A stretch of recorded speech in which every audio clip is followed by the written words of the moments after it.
Hey mamas, welcome back. I'm Laura Wilkie with Down Home with Lemon Pie, and I'm going to tell you guys how to homeschool without a schoolroom.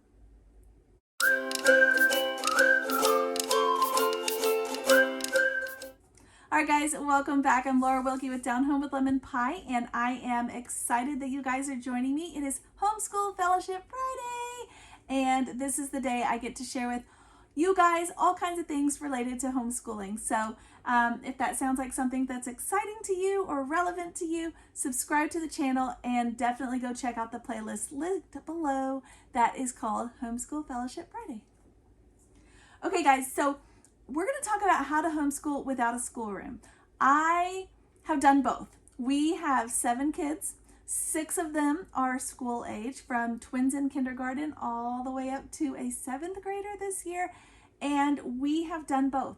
We have schooled with a schoolroom, and we used like a little sunroom that was attached to our kitchen, and it was great. We have schooled with a separate house, like a little, we called it the schoolhouse, and it was this little cabin that was on our property years ago, and we made that work.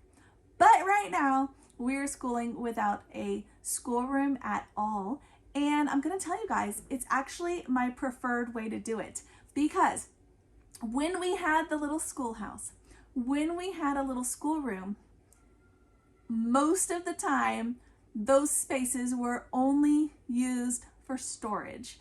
And we still did the same thing that we are doing right now, which is schooling most of the time at our kitchen table or on the couch. So it is so easy. It is so easy. You know, I see all these beautiful, beautiful pictures on Pinterest and Instagram, and they are gorgeous, of these beautiful schoolrooms in their houses. However, the reality is, most of the time, when I talk to other homeschoolers, they are doing homeschool on the couch and at the kitchen table. I see sometimes where people actually do utilize their schoolroom, and I think that's great. But like I said, I always see most of the time that it's not even used. It's more of a storage space, or maybe it's a library or like a computer lab kind of space. Like a space where the kids can go there and work on their tablets or laptops quietly, something like that, but not an actual school room. So anyways, for us, that was the case. And I am thankful that we are able to school at our table, because it is much more of educating our kids at home versus taking the model that the school districts, the public school system has for us, and bringing it into our home, okay? And that is not what I wanted to do. That wasn't the goal for our home. I didn't want to take what they've already created and bring it to my home, because if I did, I would have just taken the kids there. That was not the model I wanted for our children. So we took the model, we changed it to fit our family, and that includes educating at home in an home environment. So that is what that's about.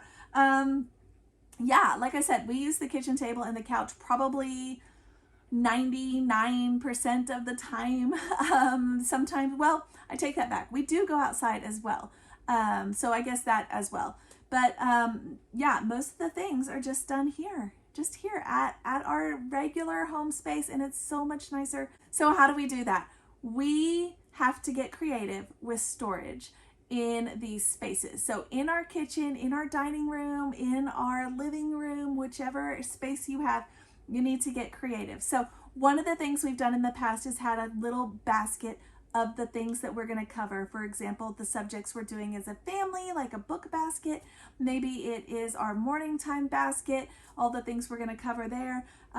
Maybe it is just all of our subjects. Maybe they all are fit into one basket. Now get creative with where you're going to place it. I have placed it underneath an end table where it had the legs, and I had it up under there. It looked so cute and cozy when we weren't doing school. And then when we were doing school, it was accessible. I've also had it on top of an end table next to our couch, and that was super cute and adorable. I have had it, I've actually had it like lined the books up on top of the piano in our living room with little bookends and had a stack of them all there. I've had it like that on a kind of like a buffet in the kitchen. I've had them all stacked up with bookends there on top or on a shelf there. You just have to get creative with where you're going to put your stuff. And if you're wanting to make it more of school, not school, but if you're wanting to make it more of educating at home and focusing more on that home atmosphere, you may want to get really creative and kind of like hiding your supplies so that when you walk into your home, you don't feel like you're walking into a school, but rather a home that is full of knowledge. So it can get a little tricky, but we have found creative ways to do it. One of the things we did for a while was we hung up cute little hooks. I got this idea from my mother-in-law. We hung up little hooks and I had the kids' backpacks on the hooks in like a hallway or along a back wall or somewhere. We had them at our kitchen, like behind our kitchen table. We had them all lined up. And then each kid kept all of their things, their grade level specific things, if they had special school supplies or whatever, in their backpack zipped up. And we've done it that way to get creative. We have also done where they just had little like binders or folders and we've just put them away in a cabinet. That's actually what we're doing right now. We have a lot of cabinets. So I'm utilizing the cabinets. I have 2 cabinets that are dedicated to homeschool.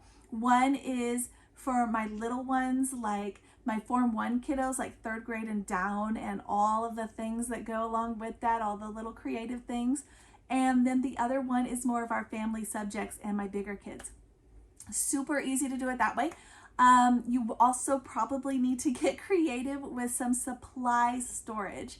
So I like to use the little containers that have multiple little sections and I just pull it out and put it away. That's super easy and everything is tidy. But you may want to do something else. You may want to get some stacking boxes and have crayons and markers in separate boxes so they can all stack up. That works too. And then put them away in the cabinet. Or maybe you have a little, like a buffet or a countertop where you can keep them all out, which is easy for accessibility, especially if it's stuff that you're using on a day-to-day basis. Something else you may want to do, which I don't do and I never have done, but I know a lot of people find it successful, is getting one of those carts that have like 3 shelves and it rolls around. I didn't like this idea because I felt like it was school in my house and it was out all the time or in the way all the time. But a lot of people like this because they can move it to a corner or move it out of the way or move it to the couch or move it to the table or wherever it is that they're going to be working for that few moments, and they can take it with them. They can level up all the little drawers and the little bins that it has attached to it and do like, this kid, or these grade levels and those grade levels, or older and younger or whatever, or maybe it's morning time on top and school supplies on bottom, whatever. But yeah, getting creative with how you store your supplies is a big one. And I am going to tell you guys, I'm going to suggest that you do a rotation, a supply rotation, a book rotation, like a games or activities rotation. Just get the items that you're using currently. It may be currently for this school year. It may be currently for like this term. If you do Charlotte Mason homeschooling like we do, we have 3 terms in the school year. You might do it that way. You might do it by semester or season, but pull out just the things you're going to be using for that local time and don't overload yourself. Like I said, those schoolrooms become like a storage room. So if you can condense that into like maybe your garage or somewhere else, so that you don't have it all over your kitchen or all over your living room or whatever, that would really help, I'm sure. It helped for us. So that's what we do currently. I have just the books out that we are using for this term. And then everything else, because we live in our RV, everything else right now is under the RV or in storage. So it's super simple. I'm not overwhelmed with just tons of stuff everywhere or tons of books or things we're not even using. It's just the stuff that we are using right now that I have access to. And everything else, like I said, is put away in a whole nother area so that it's not in the way.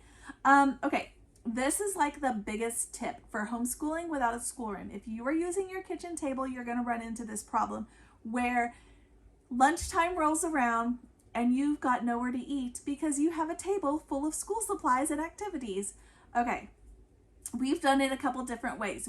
For a while, we just shoved it all to one side of the table and we all ate on the other side, which wasn't very easy, but that's what we did. Another time we had nice weather, so we just sent everybody outside to eat lunch. That worked too.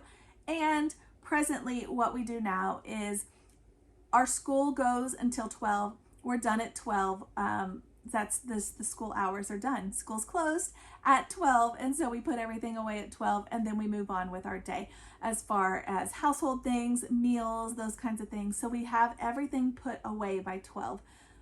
I love this so much better than having to head out all the time, having to stress over it all the time, having to worry about it all the time. I like that we have an end time, a start time, an end time. There's a whole video for that. So if you need to check that video out, it is in the playlist. It's linked below. I just did it a couple weeks back, so you can go check that out.